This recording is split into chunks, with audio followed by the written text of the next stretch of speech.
Quelles sont les langues dans votre famille? Alors, en fait, ma langue à moi, c'est le français, et mon épouse parle le suisse-allemand, et donc aussi l'allemand, c'est un régime bilingue, suisse-allemand-allemand. Donc les enfants ont grandi par les deux langues? Voilà, les enfants ont grandi en entendant systématiquement le suisse-allemand par mon épouse, le français par moi, et en cultivant quand même un peu l'allemand aussi. Donc la version écrite de la langue qui correspond au suisse-allemand. Et vous vivez dans une zone francophone ou une zone Voilà, germanophone? dans une zone francophone.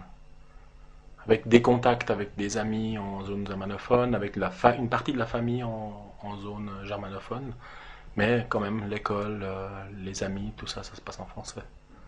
Alors quelle est leur langue la plus forte? Alors largement le français. Est-ce qu'ils étudient en français? Voilà, ils étudient en français. Ouais. L'allemand vient comme première langue étrangère.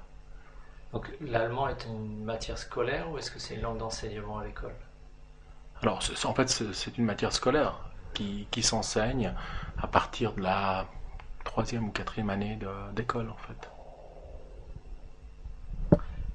Et est-ce que les enfants sont capables de rêver en allemand? Alors ça, ils en ont jamais parlé. Je pense pas. Apparemment pas. Ils ont jamais témoigné de ce genre de choses. De même que la rigolade ou des choses comme ça se passe avant tout en français. Est-ce que tu as vu une différence dans leur niveau d'allemand au moment où ils sont allés à l'école?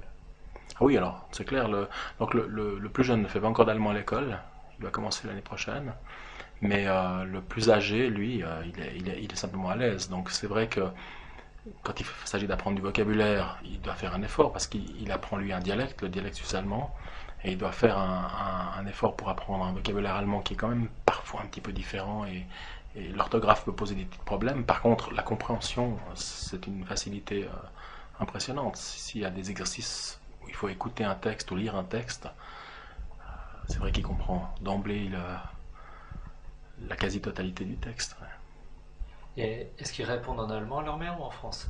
Alors ils ont tendance à répondre en français, tant qu'on est dans un contexte francophone. Par contre, l'été passé, on est parti en vacances avec des amis alémaniques. Au bout de quelques jours, ils répondaient, ça dépendait des situations, mais ils pouvaient répondre dans les deux langues. Ouais. Toi, tu t'es jamais adressé à eux en allemand.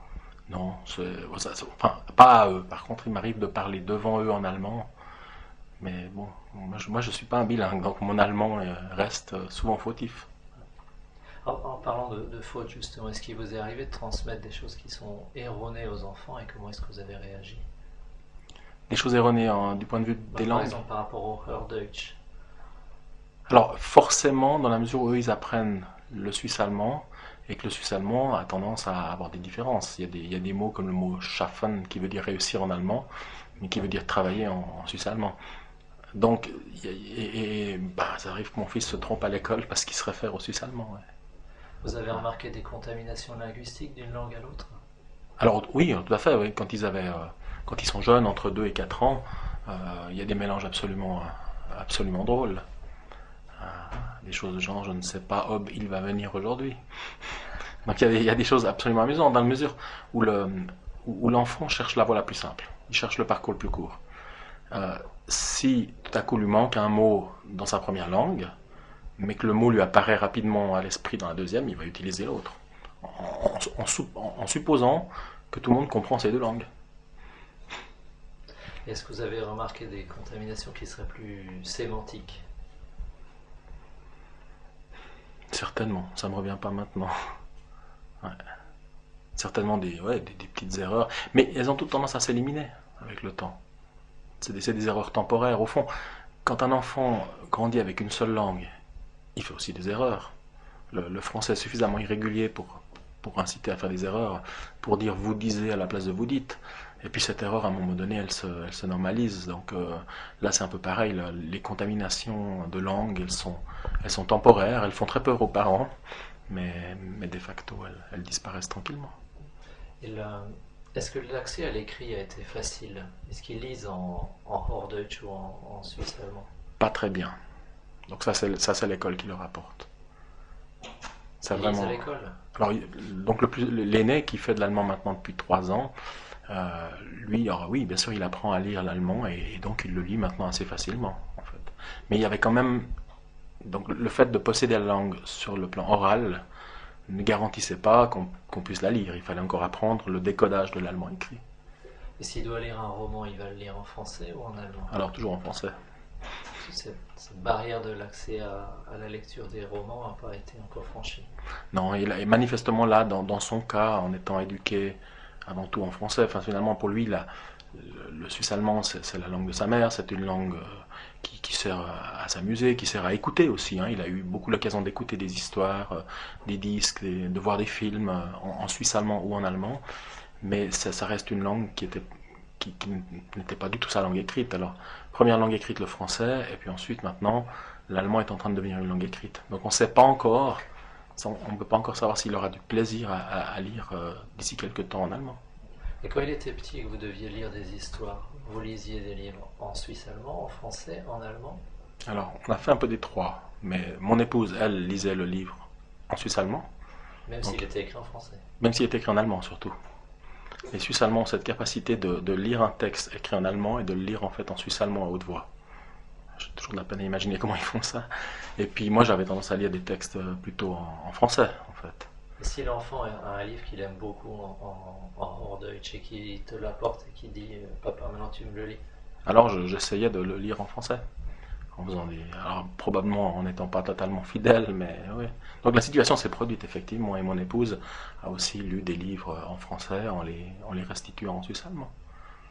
Donc ça n'a rien d'extraordinaire, hein, c'est une technique d'interprétation. C'est ça, c'est une technique. Puis La avec traduction à vue. voilà, puis avec des textes d'enfants, finalement on y arrive, c'est vrai. Mais je me souviens que dans certains textes avec des noms d'animaux, des noms de plantes, on peut Il très vaut vite mieux être avoir préparé. on peut très vite être déstabilisé. Ouais. Et si c'était à refaire, est-ce que tu changerais quelque chose dans le régime linguistique de la famille? Oui, probablement. En fait, je me rends compte que nous, on a vécu ça très naturellement, sans trop se poser de questions finalement, et qu'en fait, ça mériterait de fortifier un petit peu la langue seconde, de lui donner un petit peu plus de matériel. Donc, par exemple, de plus souvent partir en vacances dans des régions germanophones, par exemple.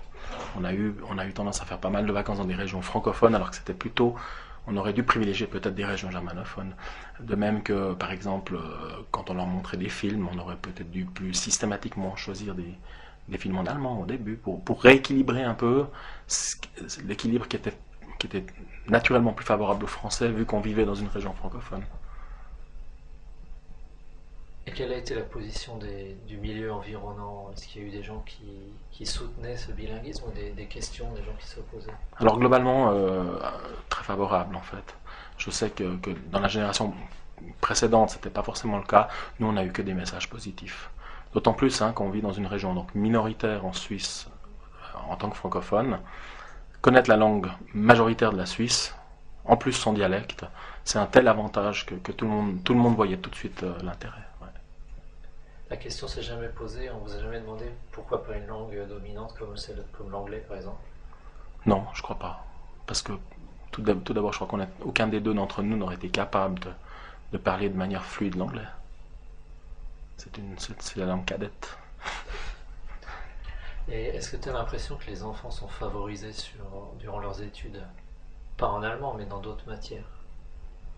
Alors, je suis convaincu ils le sont tout bêtement parce que l'allemand en Suisse romande est un souci scolaire.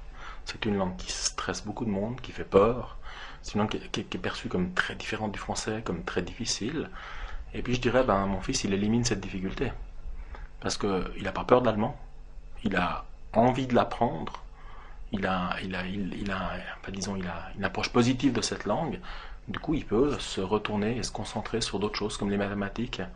Donc finalement, l'avantage, il n'est pas forcément... Il y a un avantage concret à se débrouiller plus vite en allemand, mais il y a un avantage indirect à profiter d'une tranquillité sur ce terrain-là pour se concentrer sur le terrain d'à côté. Merci beaucoup.